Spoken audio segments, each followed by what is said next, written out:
And we are live, I We are think. live. Yes. Hooray. Peeling Potatoes 28 on the 5th of December. 5th of December. Tomorrow's the 6th of December. Do you celebrate St. Nicholas in South Africa? You don't have any idea No, what that is? No, okay. no, no. We do have another holiday on the 16th of December, but that's something else. Well, here's something. Maybe I should tell this your son. Um, if he, if tonight Mhm. he puts his shoe, and it's got to be a very, very clean shoe. It's got to be well. He has a pair of those, yes. Okay. If he puts one shoe outside his bedroom door, this is an old German tradition, puts it outside his bedroom door, and he's been a good kid, then St. Nick, I don't have to look that skeptical. Um, um, I'm processing, I'm waiting. St. Nicholas will come by, and if he's been a good kid, we'll leave him something, a toy or something to snack on. That's easy. If he's been a bad kid, a bag of charcoal. Oh, he knows about the charcoal. He knows about the charcoal, yeah. Yes. Okay. So that's what I did when I was a kid. I was I wonder if I put in charcoal, if you will know.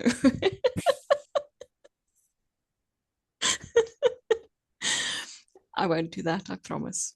and the anticipation, of course, is great, and I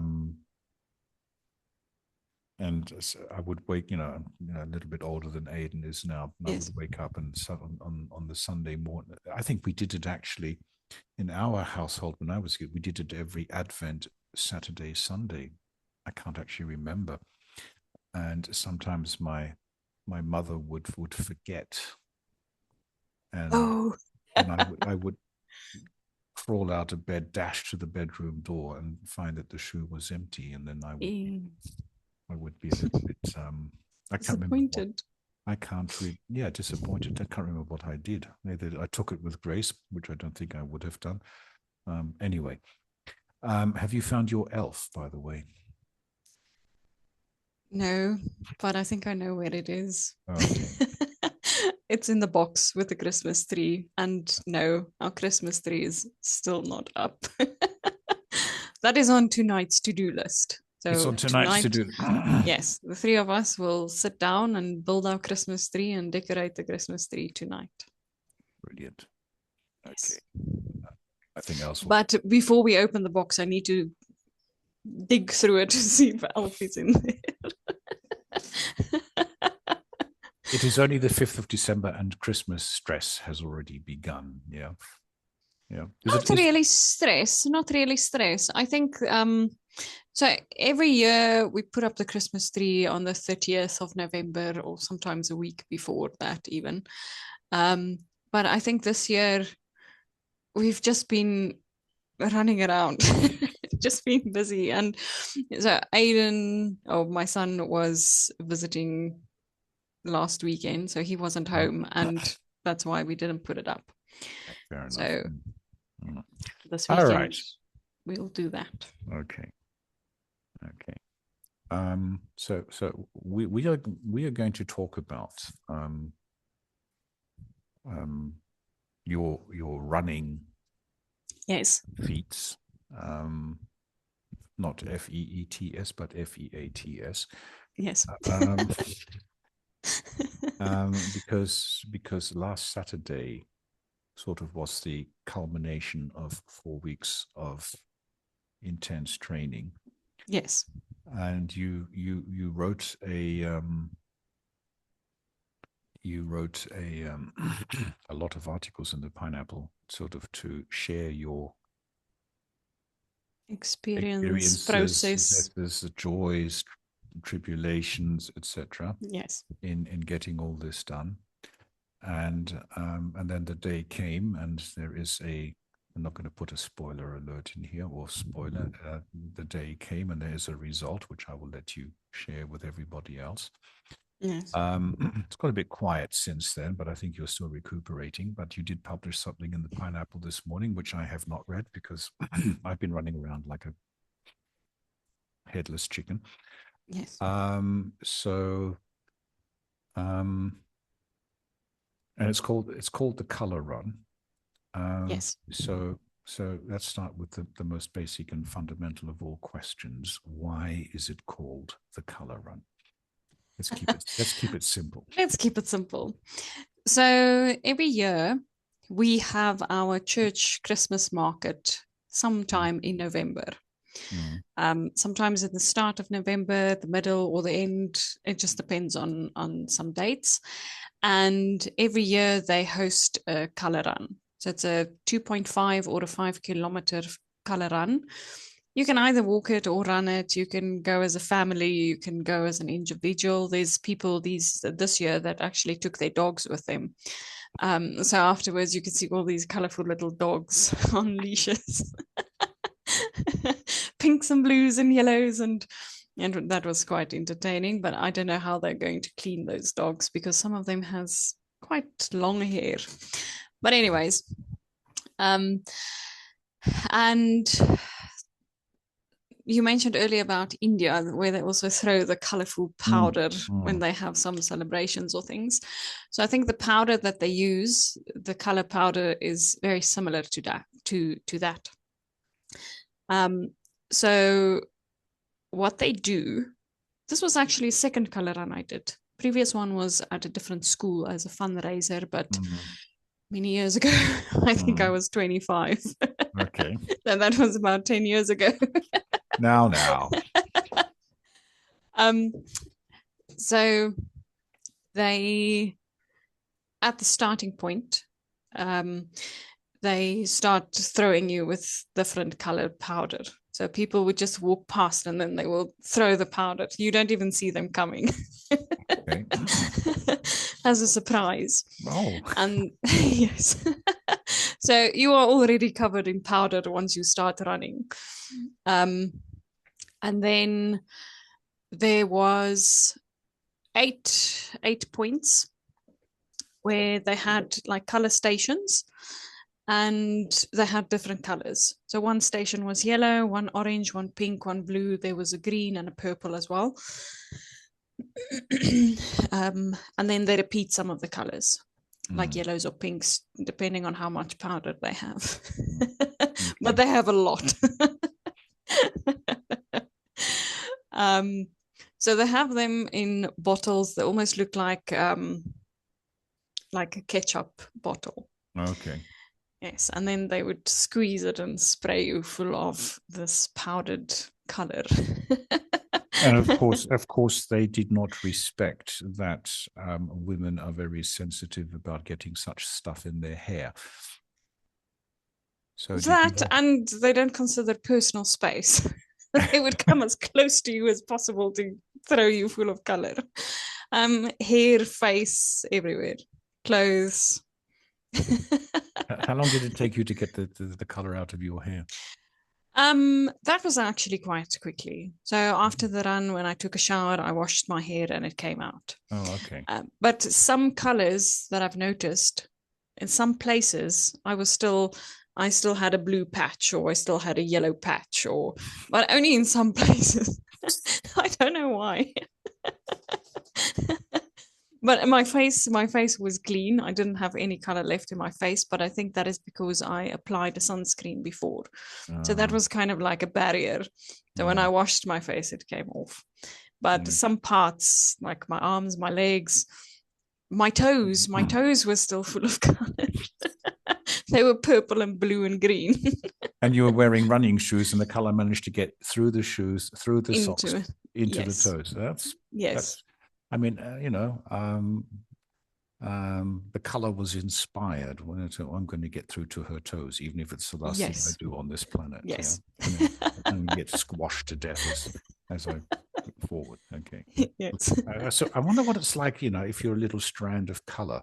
I wonder if from that color's perspective, what's it like to be thrown at somebody, and what is the journey? That'd be an interesting story. I am color. Yeah. I think it's very exciting. I would be very happy. Oh, yay, Yeah. freedom. Um, I I I met an author once, and she had a she used to give writing classes, and she one of the subjects was "I am a pizza." Oh, wow. To the story of your life from a pizza's perspective, from Hmm. the point of being made to the point of being stuck into the oven to the point of being eaten. Yeah. That's very interesting. Yeah, it's always a perspective I've loved to play with. Anyway, so you were very prolific. Before you're going to lift the lid now and tell us how it went, or shall we keep that till the end? No, I can tell you. But before I get to that, there was another station that was actually like a foam pit. So it looked like a foam party in the middle of the street.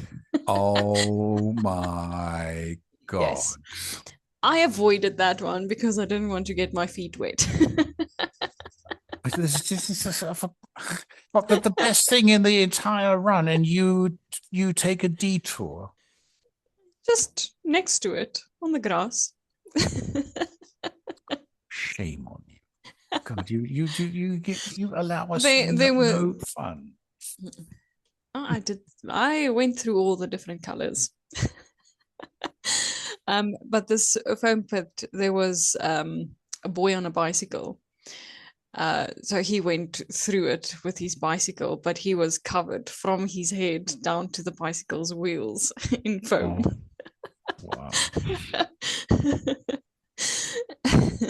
But that was very interesting. I've never been to a foam party, so okay.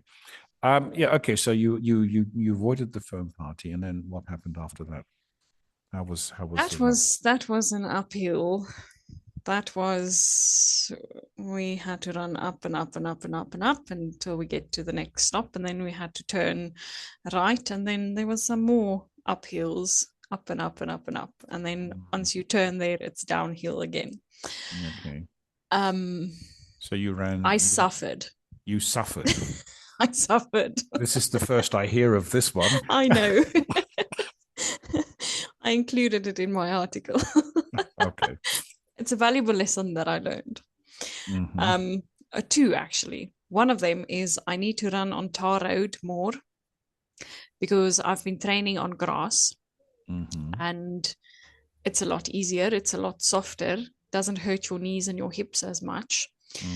But the tar road is very, very hard in comparison. So my feet were killing me. My knees were killing me. And then for the uphills, I did practice. So I did train a little bit on the uphills, but not enough. All right. I suffered. So was that an inspiration for you, this suffering?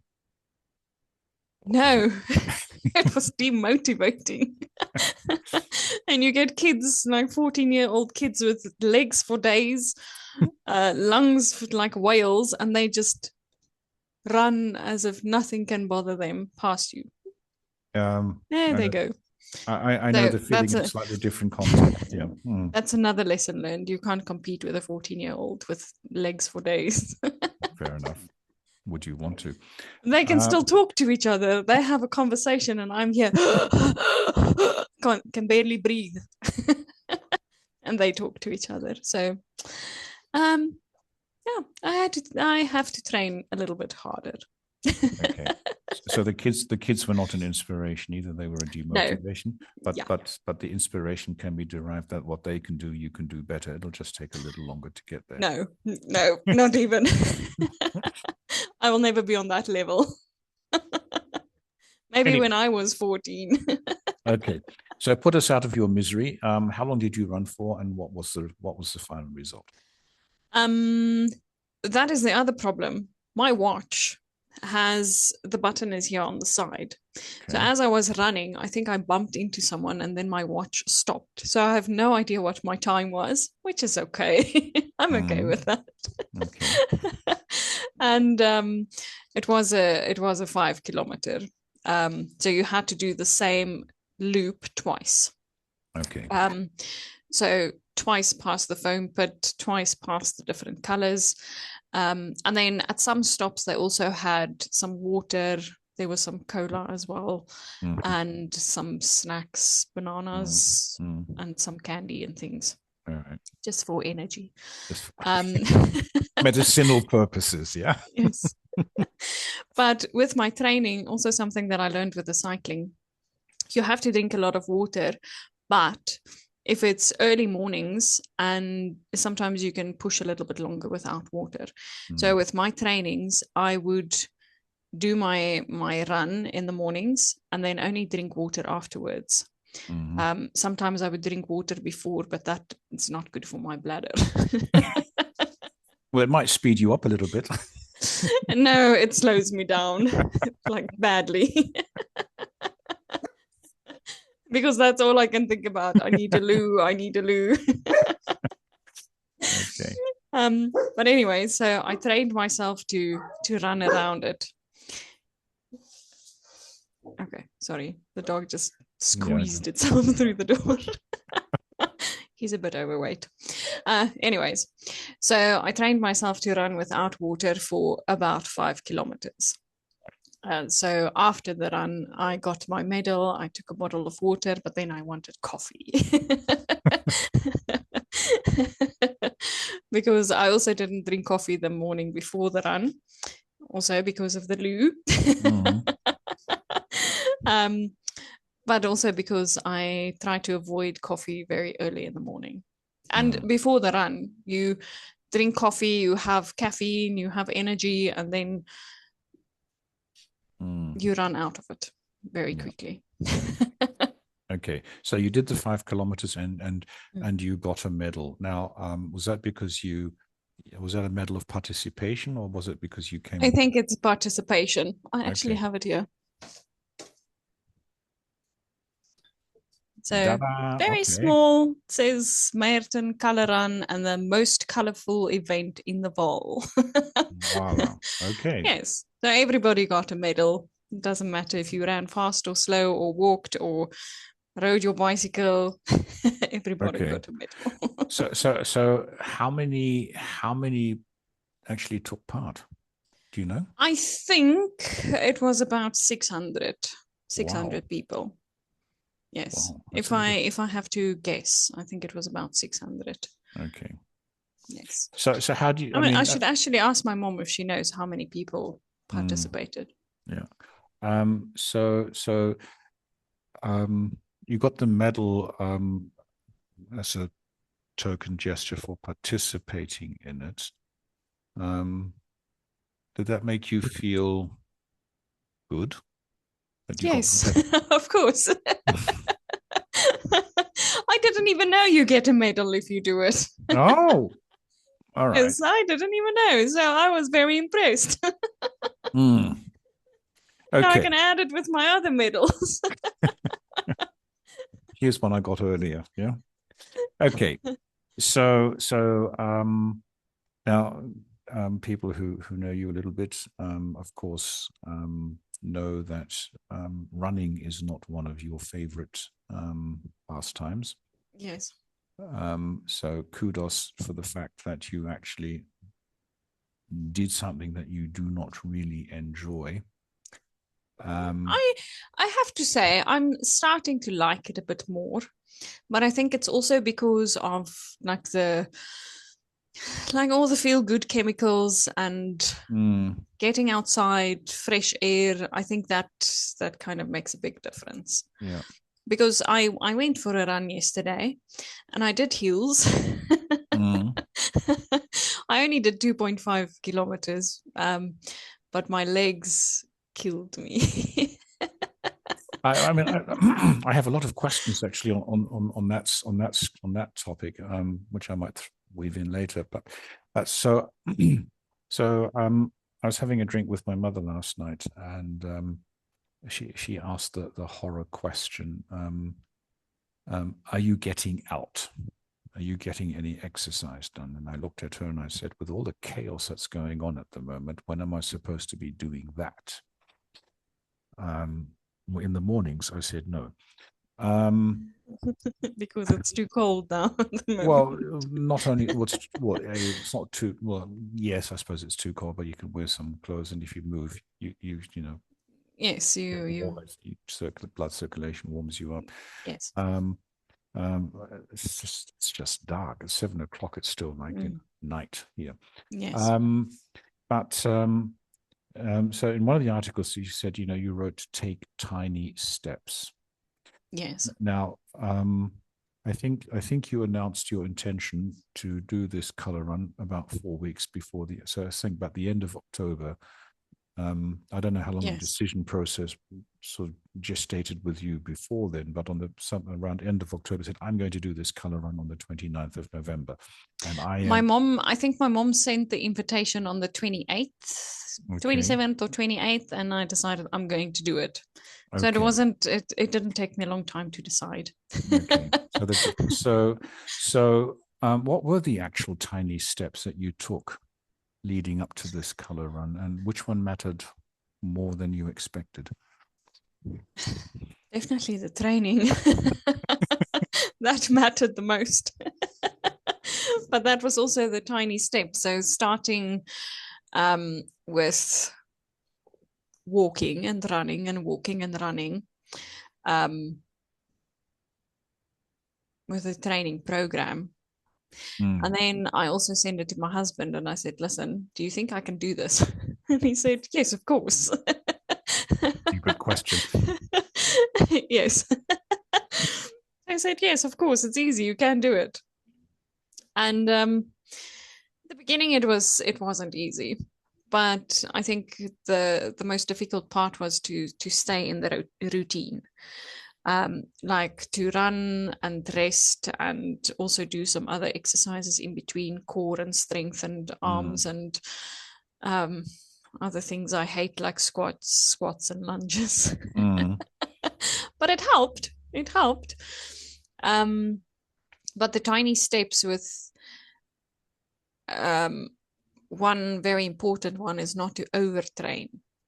So on the first day, you say, I'm going to do a 5 kilometer run. You do a 5 kilometer run and your legs are dead the next day and you are stiff for 2 weeks. So but you ran 5 kilometers, yeah? You ran 5 kilometers on your first day of exercise. Great. But then you can't run for the next 2 weeks.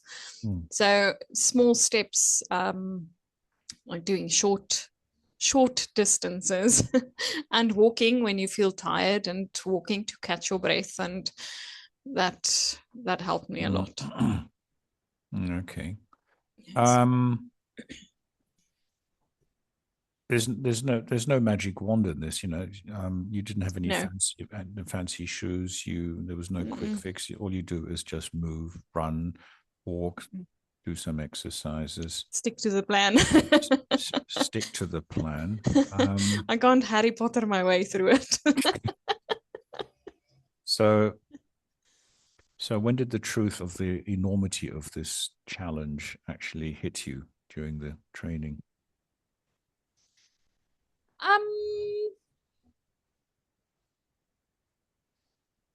I don't know.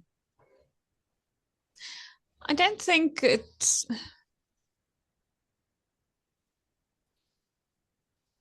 For me, it was simple. It was easy all the way.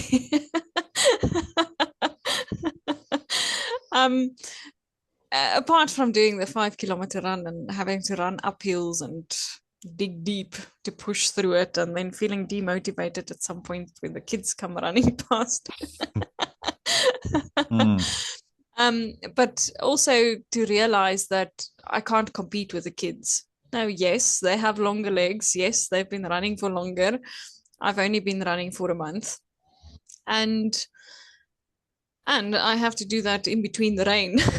Yeah, I mean, the rain and the work. And so, but I don't think there was ever a moment that I thought I quit. I don't think there's. I don't want to do this, or why did I do it? I didn't regret it, and still now I'm not regretting it. But I do have a crazy idea. Okay. Yes, no, I've been doing some research. You're going to do And the I want, Joburg. I You're going to do a no, Joburg marathon. Yeah. no, not marathons, no, but maybe like a 10 kilometers. Okay. I want to be fit enough and strong enough to do a 10-kilometer run. Okay. Next year sometime, I will enter for another race as motivation. There's one in April, I think the 26th of April, here close to us. Mm. Maybe. Is is that maybe the secret? Because I'm looking at myself. So as you know, I got dragged up a hill in South Korea, and I came down for the worse for it. But Mm. it sort of opened my eyes, um, and sadly, to my I haven't actually done anything about it. So it's still very much in the theory. Um, Yes. but the fact that you're looking at entering a race, is that the secret to success? That you're actually not just doing something for the sake of it, but that you're doing something in order to almost finalize the achievement, and that you take part in a race, you train for it, and at the end you get a reward in the sense of a medal or a certificate or something. Is that Banana. banana? I'm going to send you a video. Okay, looking forward to it.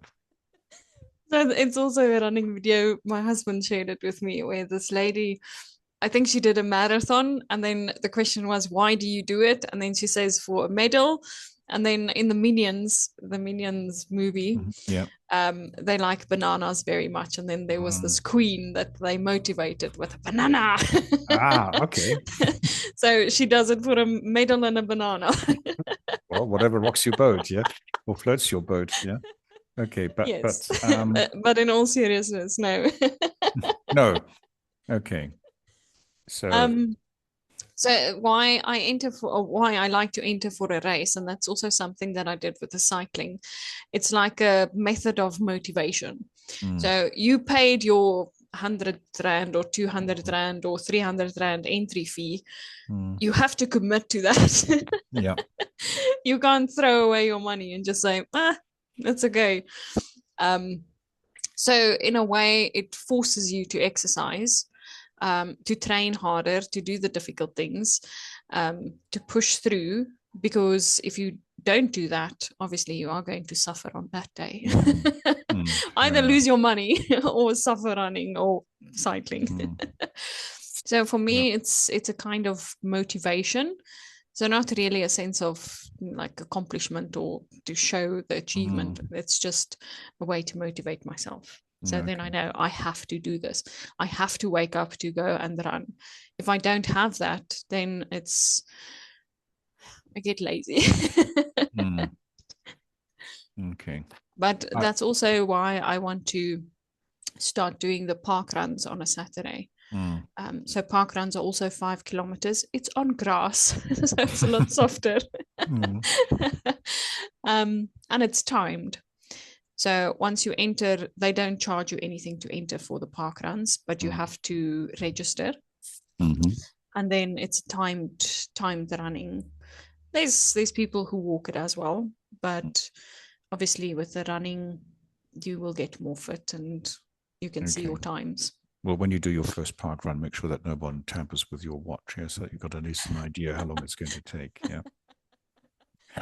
Um, and then you wrote probably what's my favorite article on this whole story was "Hang with Balloons," and that was probably the favorite one. Um, Okay. so so who lifted you, or what lifted you during this training season, and were there any bricks that weighed you down, apart from the fact that the weather didn't quite play ball the way you I wanted would it? say the weather was a brick. And the wet shoes and the Mm, wet feet. yeah. Um, there was that one man that I saw that morning where Mm. he said, when I asked him, "How are you?" and he said, "I am the best."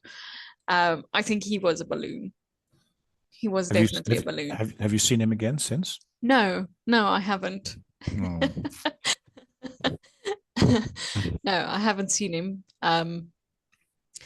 But I think he's also a part of the motivation to keep going. Because I think I mentioned it to you, he was a little bit overweight. He was out of breath, but he kept running and running and running. And as I drove into the sports center, I saw him run, and I parked and got myself ready. Made sure my shoelaces were tied twice. Put on my search for my Spotify playlist and put in my earphones and whatever. And he was running and running. I think he did about 4 laps around without stopping. And then while you were getting yourself organized. While I was getting myself organized. And then when I asked him, how are you? I am the best. So I even on the color run on Saturday, when I did the uphills, I told myself, I'm the best, I'm the best.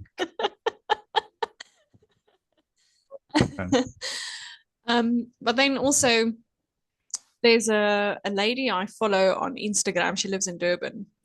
And she also started running. She was also very much overweight when she started running. She lost a lot of weight. And she, at the moment, she can run 10 kilometers. I can't. So I left a comment on one of her posts because she said she did a run. She wanted to do a 5 kilometer in like 32 minutes or something in those lines. So the one day she managed to do it, and the next day she couldn't do it. So I left a comment to say that you need to rest. You need to give your body some time to relax and to recover as well. Even if it's just one day, then try another day. So that is what I've noticed. If I do, even with the cycling as well, if you rest for 1 or 2 days before a race or before going out again, you feel much stronger. And that is why with the cycling, we would exercise maybe the Monday, Tuesday, and Wednesday, Thursday, nothing, Friday, nothing, and then Saturday would be the race, or maybe Sunday would be the race. And then when you have the race, you feel much stronger because your muscles had time to recover. And it's the same with running. So I would run during the week, Saturday and Sunday, no running, but then Monday back to running. And then I would run better, and my time would be much faster than previously. So that's why I gave her the advice to say that try rest and then try to run again in the time that you want. And she responded. I think she actually sent me a message, like a direct message. Okay. Yes. So I think she's also a balloon. She is very funny. She has very funny videos. And she complains about like running groups. She calls them the elite runners because they judge you on your gear and your watch and your shoes, and she just wants people that's fun to run with. Yeah. But Durban's a bit far away for you just to pop down and yes, that's do a bit of a 10K run. 600 kilometers. Exactly. So what did you learn about motivation in these 4 weeks that you didn't already know from your cycling days? Because I mean, cycling is one thing, and running, because you didn't really like it at first, you had to warm to it. What did you learn about your own motivation or motivation in general? And there's also another man on Instagram. I don't know where he lives. I think, for some reason, I think he lives in Brazil. And one of his videos said how to get better at running. And then he would gear up and he would put on his shoes and his running vest with all his gels and energy things and whatever else. And then he would say, you have to run. There's only so much you can do in prep. At one stage, you've got to actually move yourself forward. Exactly. It doesn't matter what you are wearing. It doesn't matter how many energy gels you suck down, or Mm. you have to actually run. um, I think that was the motivation. Apart from being able to run 5 kilometers, I think you have to run. So realizing that you actually have to do this. You can't say, I'm going to do it and just sit back and hope it happens. Yeah. So you this could be a generational thing, or this could be a Frank thing. So you actually actively sought out other people on social media and connected with them, and so they sort of became you somewhere along the line you mentioned a rainbow, that you became each other's rainbow, cheering each other up, on making jokes, motivating each other, perhaps. I think the jokes is part of the motivation. Mm-hmm. But the funny thing is, I wasn't even actually actively looking for these people on social media. Um, if I go onto Instagram, scroll through a couple of videos, and then I would see someone running. But I think that also has to do with all this new technology, listening in on your conversations. Yeah. And I think that's how I came across a lot of these people. Like there's one woman, she's South African. She does the Comrades Marathon in Cape Town. I Mm. think she won it 3 or 4 times or 5 times in a row. And I actually came across an article of her. She lives in Switzerland. She lives in Switzerland or somewhere Mm-hmm. in Europe. She Mm. trains there. She runs up the mountains and up the hills, and then she comes back to South Africa to do the South African competitions. Okay. And she wins them. And she wins them as well. She Okay. wins them as well. Yes. Wow. So Gerda Stein. Mm. Um, I came across the article of her, and then I actually searched for her on Instagram. Um, after I read her article, because that was also inspiring. Mm. Like she also mentioned she never used to run. She didn't run in school. She didn't do athletics in school. Um, she didn't like it. Mm. And then she started running, and well, I don't know if she's aimed for a 5 kilometer, but the Comrades is like almost 100 kilometers. Wow. God. Yes. I don't want to do that. Well, there used to be a member in the community, a Brazilian chap called Igor. He lives in Los Angeles now, and he did actually 100-mile marathon.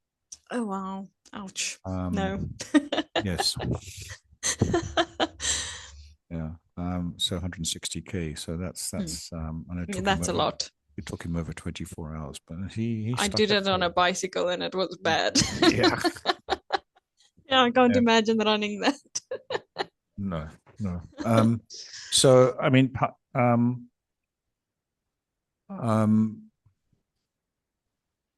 part of all of this is, you don't have to be perfect, but you have to be consistent.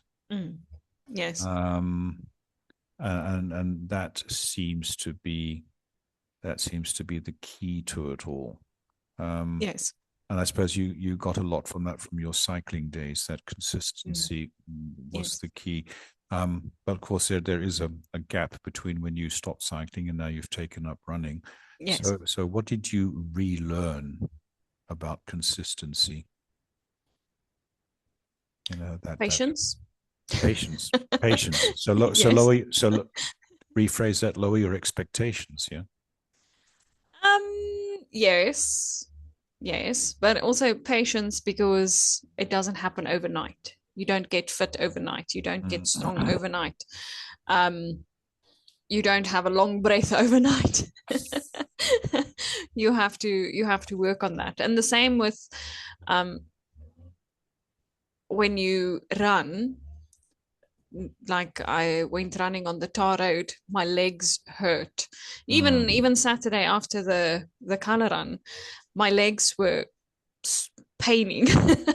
I was in pain, more muscle pain, and my feet as well. My feet hurt as well. My ankles hurt. But that's because of the difference in training, running on a field and running on the tar road. Okay. And I learned from that. But also patience to know that I can't go running for the next day because my muscles are already sore and painful, and I'm just going to strain them even more if I go for another run. I'm not on that level to do that yet. Maybe later, yes, but so I need some time to recover after that. I mean, looking at it from my perspective, 5 kilometers is quite a daunting distance. It's actually not. I've been thinking about that a lot. 5 kilometers is not that far. I mean, it's from where I live to the next biggest town, which is Wissembourg, and that's 7 kilometers away. And I mean, you could actually do that because there is a tar path from here to Wissembourg, and it goes up and down hills. And I've walked it. I've walked it numerous times. Yes. It takes about an hour to walk. Yes. It's a beautiful walk. But sort of 5 kilometers is achievable. Yeah. Yes, it's achievable. And it's really not that far. I've been telling myself that a lot. Like 5 kilometers is not that far. I can walk it easily. Running, it's questionable. Okay. Yeah, but I think no, it's really not that far. And I think that is why I thought about the idea to do a 10-kilometer run. So I do have some lessons to learn, and I do have a lot of training, not just a lot of training to do before I can do a 10-kilometer. But I think I want to push myself to try that. So you're a little bit addicted, yeah? Or is it simply the problem? Or is the problem when I start something? Okay. I get addicted. because I mean, there is a serious side to this because a couple of months ago you actually did get a bit of a health scare. Yes. Where you thought, well, okay, I need to shape up and change a few things. Yes. That's probably the kernel where this whole thing started, maybe, or it's part of it. It is part of it, but the other part is also, or the other side of it is, I need to get out. I need to. I always, if I'm not working, I spend time with my husband or my son. It doesn't matter what time of day, it doesn't matter which day. And something that I did realize is that I need to find something that I can do that also fits into my schedule. But to have some time alone. It sounds terrible, but no, it doesn't, because you both work from home. You're constantly sort of, sounds horrible, but I'm going to say it anyway, cooped up in the same space, and people need to get away from each other in order to, what does it, distance make the heart grow fonder, or something like that? Yes. Yeah. Absence makes the heart grow fonder. Yeah. So healthy space. Yeah. And if you're doing something for your fitness as well, then that's it. Yes. But of course, as most of us now know, you just can't go anywhere and start running, because there's always this security or safety aspect that you have to factor in. And how did that evolve? Because I remember you saying that you and your husband first went to the place where you wanted to train to check it out if everything's okay, and then you started becoming a fixture in the sort of local area with you recognized some people, they recognized you, so that established. So how does, for us who who just can't think in this kind of context because we just walk out the door and it's no problem. Uh, how does it? How did all this evolve for you? Um, so yes, that was a problem to find a space to run.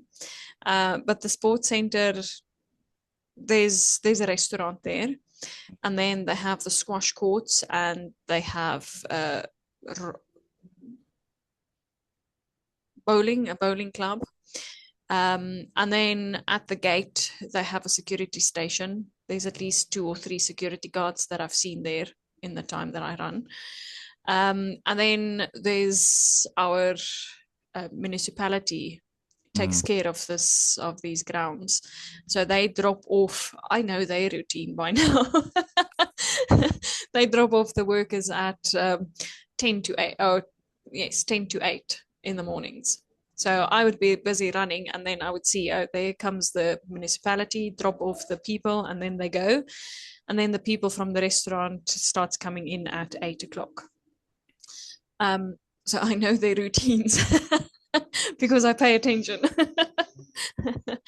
But the whole place is, so the one side is the river, and you can't actually go swimming through the river. It's quite deep and dangerous.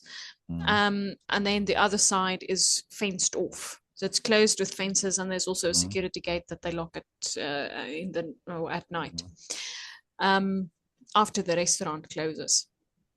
But the person who opens the restaurant is usually there before I arrive. So then the gate is open again. But for safety, I think that is, well, my friend said I should just remember not everywhere is safe enough. or it's not too safe. But there's some parts that I would avoid. So in the last couple of days running there, I did start running down to the river and going back. Because it does have like a slope down to the river, and then you have to go up again. So that helps with the heel training. But I do try to avoid the places where there's overgrowth and bushy and you can't see, just for my own safety. I mean that is that. I mean, just listening to you, and it's not the first time we've talked about this kind of scenario. Yes. I after all these months, I still am surprised at these comments of yours. I just can't get it into my head. Yeah. Well, I did run up the street also on Wednesday. So I went running up the street because it also has a little bit of an incline. Right. I went all the way to the corner shop and then turned around and came back down. That was also about 2.3 kilometers. But my husband also asked me, did I see anyone on the road? Do I think it's safe enough to run? But yes, it is safe. I saw about 2 or 3 people walking in the street, but as I ran, I would constantly be looking around me, like if there's anyone hiding or any movements or a person I've missed or something. You have to like pay close attention to what's going on around you, so you don't get yourself in trouble. So basically, if you need to get some milk from the corner shop, you jump into your car and drive the 2 Yes. kilometers. Whereas someone here And might like 1.5 up and 1.2 up and 1.2 1.2 down. down. Yes. Wow. Yes. Okay. Not because we are lazy, but because it's not always safe. Okay. I still can't get my head around that one. Baffled, okay. yes. Yeah, still baffled. Yeah. So what we also started doing is we take my son so that he can ride his bicycle, but then my husband would walk, I would run, and my son would be on his bicycle. But then we'll also just go up the street around the corner, and then we'll do 2 blocks down and then come back down again. Okay. So that's about 1.3 kilometers. So it's not that far there and back. But okay. we're also a bit careful there because there's a lot of bushes. and they are building new houses. So there's a lot of people moving around there as well. Mm. All right. So you got the security situation. You had what you absolutely detest, wet shoes, because it Yes. rained a lot. Um, and you sort of you turned in your articles, you sort of turned this discomfort into imagery, rain clouds, penguins waddling into the ocean, and stuff like that. Beautifully written. So when it got really horrible for you to do this, because everything was working against you, what story did you tell yourself to keep going? Is this when your mind starts working? Well, I need to write this, and I can imagine a penguin waddling across the street in South Africa. Actually, not. There was something that I learned when I was cycling, that sometimes you need to slow down, stop, and smell the flowers. Mm, So when things got really bad or really tough, I would look around to see or to look at the little flowers all over. mm, Um, and I've actually noticed quite a few different ones. Like wildflowers. One of them was a river, it's a orange river lily. mm. Sorry, I just want to help the dog to get out. He's stuck again. Okay. So I saw the river lily. There was actually two, and they only grow at a certain time of year. Mm. And they're actually pink. So Okay. the name Orange River comes from the Orange River that flows through South Africa. Right. And then there's some other wildflowers. I don't even know what they are called, Mm. but different sizes, big ones, small ones, pink, white, yellow, purple. So when things get tough, I just look at the grass, look down in the field Mm. to spot these little flowers. Mm. And I think that helped me to keep going. Okay. Um, Mindset, Mm. your favorite word. Yes. Um, um, Failure isn't a dead end. Failure is information. Was there a moment when your trading felt like a failure? And what? On the color on, yes. Oh, okay. And what did you learn from it? So the failure was obviously not doing enough inclines or hills, and also not running enough on hard surfaces like tar Mm, road. mm, Those were the two things that I learned. You have to okay. run more uphills and you have to run on hard surfaces. Okay. All Yes. right. Uh, so so you've done the run. You've got your medal. Um, you feel physically better. Yes, I do. Okay. I did lose a little bit of weight. The scale doesn't say so, but my clothes it's a lot looser than it was. Okay. I feel a lot more comfortable. Mm, um, so that's a big bonus. Um, but overall, I feel healthier and happier as well. okay. So because that's the emotional side. So you've got the physical side, but also that you've got this all important me time. Mm. Time just for yourself. Yes. How's that manifested itself in your emotions and well-being, bien-être, as we like to say here? um, Obviously, it helps to relieve stress. Mm, So less stress, um, less worry, I think. And it also helps with like energy levels. Even though some days I'm very tired, I just want to go to bed. um, but overall, it clears your mind and it gives you some energy, and just feel happy and healthier and I can mean, keep going. that's an interesting observation. So when Natalie dragged me around Seoul a couple of weeks ago, I could and we did an inordinate amount of walking, and Yes. most of it actually was on hard bitumen and tarmac and so on. Yes. You know? um, I could really feel the energy levels increase. Yeah. Yes. I'm back at home, and there have been some issues which have been sort of occupying me and my time, Yes. and not very pleasant. And you could really see, or I could feel how this energy is sucked out. Yes. Yeah. So um, so in Seoul, I had not because I'd overcome any jet lag. So in Seoul, I actually had trouble sleeping because I felt so I wanted to bounce off the walls and yippee, I've got all Yes. this energy. And here I crawl into bed because I just want to, pull the duvet over my head and say, go away, because I'm fed up with all the stuff that's going on. Yeah. Yes. So that is that is something, and probably sort of I've noticed from my own experience, doing a lot of walking a couple of years ago. There is a point where you just want to go out. In fact, it feels so normal Yes. that Yes. you feel bad if you don't do it. If you don't do it, yes. Yeah.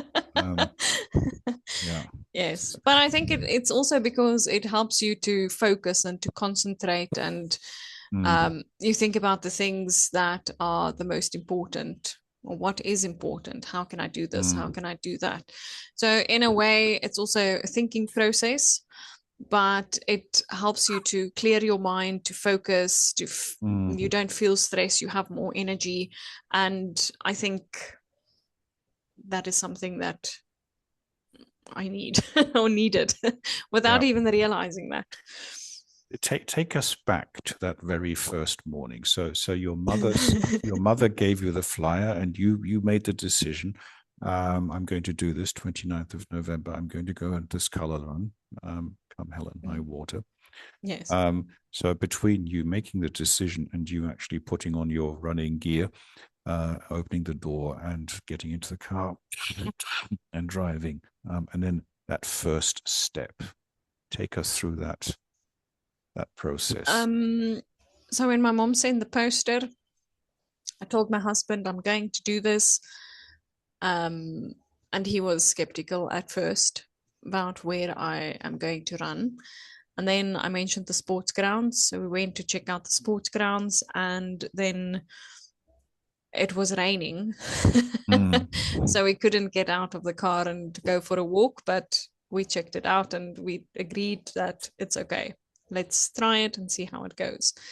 So that Friday morning, I dropped my son off at school, and then I went to the sports ground dressed in my running gear. Um, and I started running, but I felt a bit uncomfortable on the first day, and I felt unsure because I wasn't actually sure if I am allowed to run here. Okay. All right. I was thinking about sooner or later somebody's going to come and tell me you can't run here. Sorry, ma'am, you need to leave, or you have to pay us or something. Oh dear hell. Okay. um, so even though it's quite a public space or public area and it's open to anyone, not a lot of people go there. Um, so I think that's why I was a bit worried.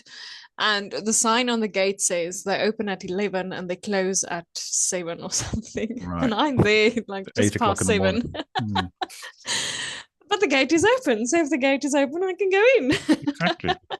It's an invitation. Yeah. Yes. I started, but even the security, the people working there, they started greeting me later on and recognized their faces and so on. Mm, But on that first day, I felt unsure, not about the running, but about the place. I also kept looking around, mm, pay attention, even now if I go, um, pay attention to what's going on around me. mm, Um, and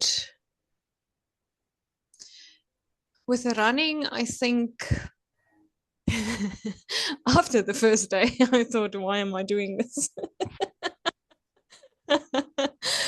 um, but then I actually felt very good. And the next day, when I wasn't as sore and stiff as I would usually be, because I would push my limits to 5 kilometers and then I can't walk for 2 weeks.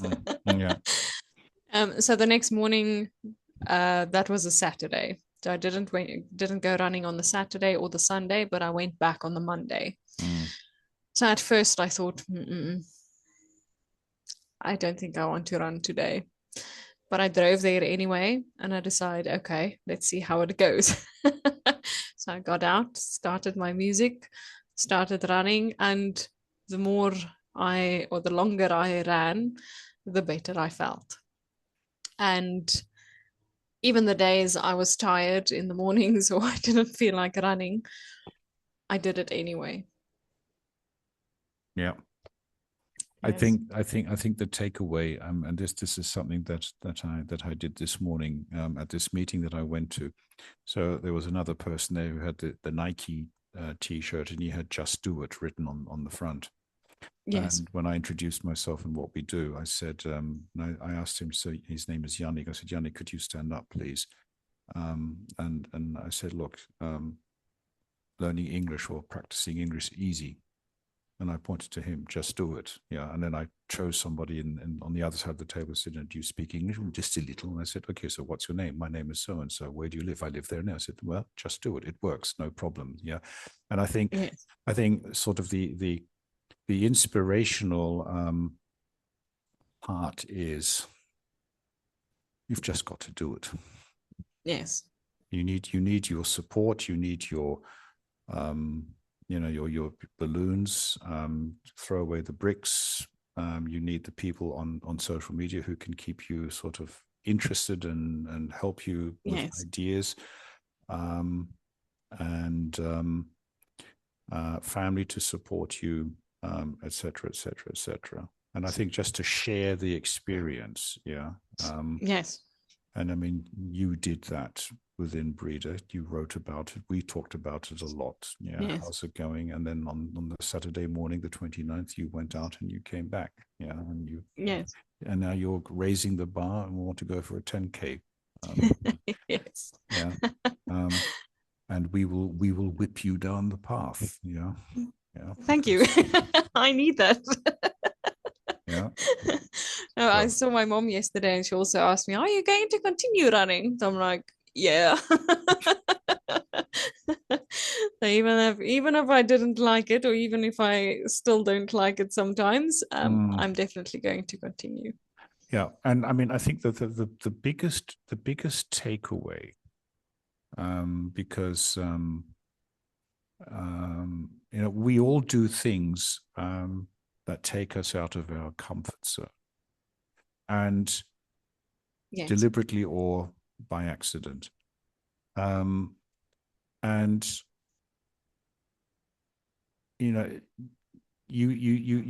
you speak of the people that that may make your experience negative. The security issues in South Africa.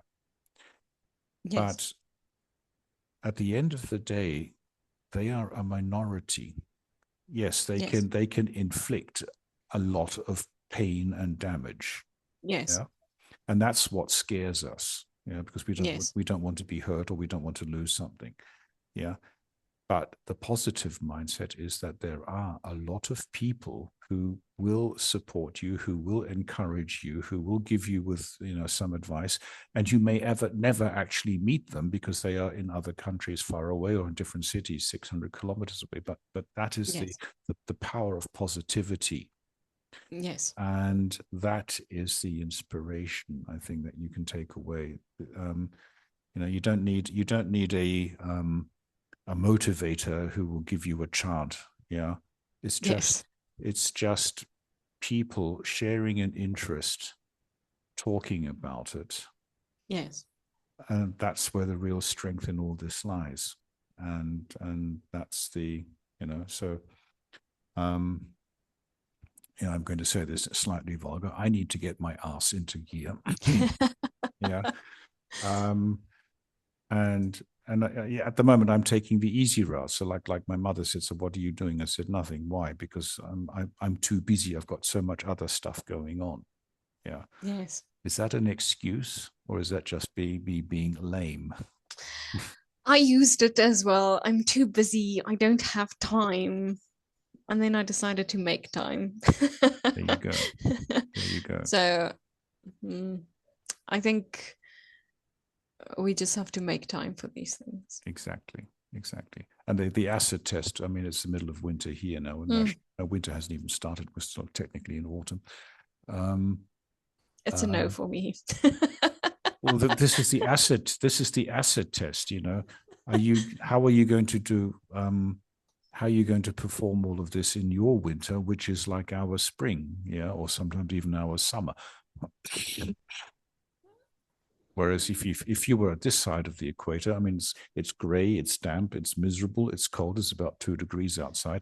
Not the weather a Fruit Loop likes to be outside in.